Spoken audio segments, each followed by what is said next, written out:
রামগঞ্জের দেবনগর এলাকায়, যেটি হলো ৮ নম্বর ওয়ার্ড। আমরা এখানে দেখতে পাচ্ছি বুক সমান পানি। এর এই পানির মধ্যেই ত্রাণ নিয়ে আসছেন এখানকার জাতীয়তাবাদী স্বেচ্ছাসেবক দলের যেসব নেতাকর্মীরা রয়েছে তারা। এখানে রয়েছে স্বেচ্ছাসেবক দলের কেন্দ্রীয় সাধারণ সম্পাদক রাজীব আহসান, তার নেতৃত্বেই এই ত্রাণ সরবরাহ করা হচ্ছে। বন্যার শুরু থেকেই, প্রথম থেকেই ফেনী, নোয়াখালী সহ বেশ কয়েকটি জায়গায় তারা ত্রাণ কার্যক্রম চালিয়েছে এবং যারা বন্যায় ক্ষতিগ্রস্ত হয়েছে, অর্থাৎ যাদের বাড়ি ঘর পানির নিচে তলিয়ে গেছে, ঠিক তাদের ঘরে পৌঁছে তারা ত্রাণ দিচ্ছেন এবং তাদের সঙ্গে যে স্থানীয় নেতাকর্মীরা রয়েছে তারাও সহযোগিতা করছেন এবং তারা সবাই হাতে ত্রাণ পৌঁছিয়ে দিচ্ছেন।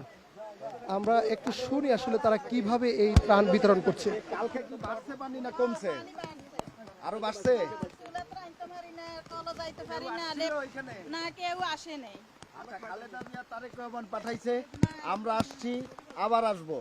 আমাদের এই উপহার বেগম খালেদা জিয়া এবং তারেক রহমানের পক্ষ থেকে এই উপহার সামগ্রী এই দুটা রাখেন। কেউ যেহেতু আসে নাই, আপনি ইয়া করেন। আর আমাদের লোকাল লোকজন, এই যে ইয়াসিন ভাই আছে আমাদের লোকাল, ওনাদের জন্য দোয়া করবেন, আমাদের জন্য দোয়া করবেন, আমরা যাতে আপনাদের পাশে থাকতে পারি। আমরা ঘরে ঘরে দিয়ে আসতেছি।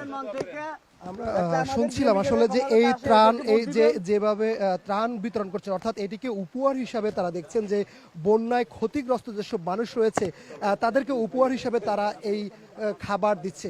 একটু কথা বলি মা, বিষয় হচ্ছে বন্যা তো পানি উঠে গেছে সব দিক দিয়ে, কিভাবে এখন থাকছেন এবং ত্রাণ খাবার বা কোনো কিছু পাচ্ছেন কি?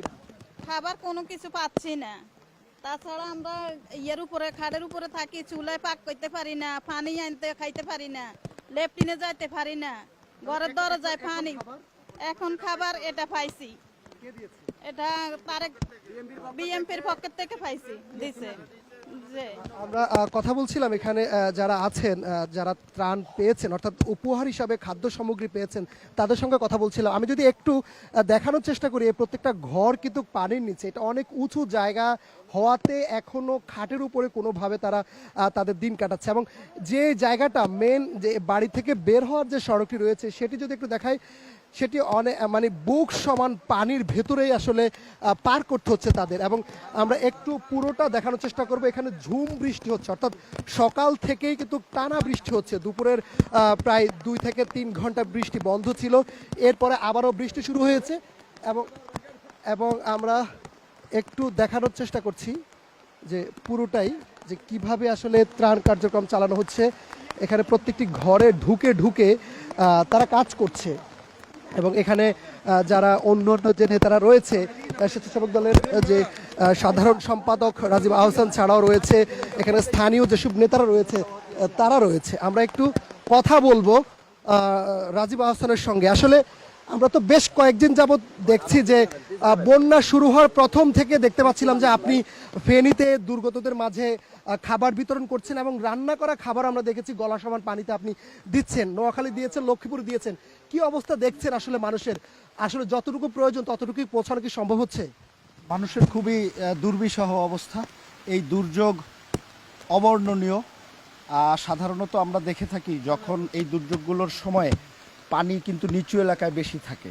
হাইওয়ে কিংবা মূল রাস্তার পাশে যে বাড়িগুলো থাকে ওই বাড়িগুলোতেই সাধারণত সবাই ত্রাণ দেয়, বাট তার পেছনে যারা থাকে তাদের কথা কেউ মনে রাখে না, সবাই ভুলে যায়।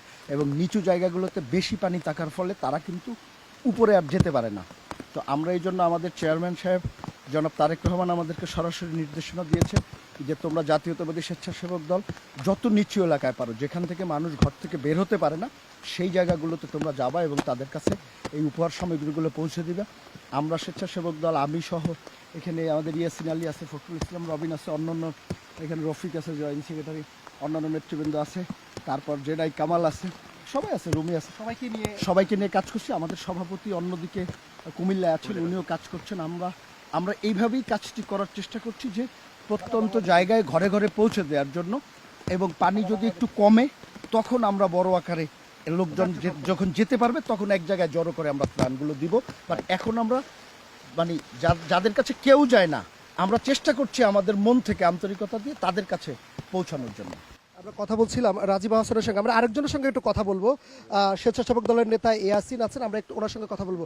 এটা তো আপনারই জেলা, মানুষের আসলে মানুষের এই ক্ষুধা, এই বন্যা কতটুকু সম্ভব হচ্ছে আসলে তাদের পক্ষে তাদের পাশে দাঁড়ানোর, কিংবা দল থেকে কি নির্দেশনা আছে?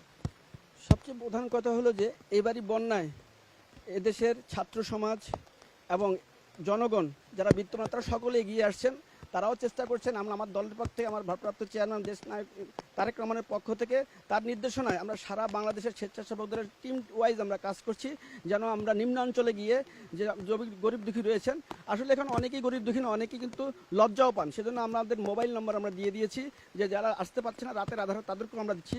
আমাদের কেন্দ্রীয় সংসদের সভাপতি এস এম জিলানী আমরা রাজি আসরের নির্দেশে আমরা গোপনেও দিচ্ছি, কারণ অনেকেই দেখা যাচ্ছে বিত্তবান আছেন, লজ্জা আসতে পারছেন না। আমরা তারপরও আমরা কোনো অবস্থায় লাইন না করে আমরা ঘরে ঘরে পৌঁছে দেওয়ার চেষ্টা করছি। এবং আমরা কথা বলছিলাম রাজীব আহসানের সঙ্গে, এবং যারা ত্রাণ কার্যক্রম চালাচ্ছেন আসলে তারা উপহার হিসাবে এই জিনিসটাকে দেখছেন, এবং তারা বলছেন যে দলের পক্ষ থেকে তাদের নেত্রী তারেক রহমানের নির্দেশনায় তারা এই ত্রাণ কার্যক্রম চালাচ্ছে। এবং আমরা দেখতে পেরেছিলাম যে তারা কিন্তু প্রত্যন্ত অঞ্চল, অর্থাৎ যেগুলো একবারে নিম্ন অঞ্চল, অর্থাৎ যেখানে কেউ যেতে পারে না, সেখানে আসলে এই কার্যক্রমটুকু তারা চালাচ্ছে। সব মিলিয়ে বলা চলে যে তারা বলছেন যে যারা হচ্ছে মধ্যবিত্ত কিংবা আসলে টাকা পয়সা যাদের ছিল, তারা অনেকেই লজ্জায় কোনোভাবেই কথা বলতে পারছেন না।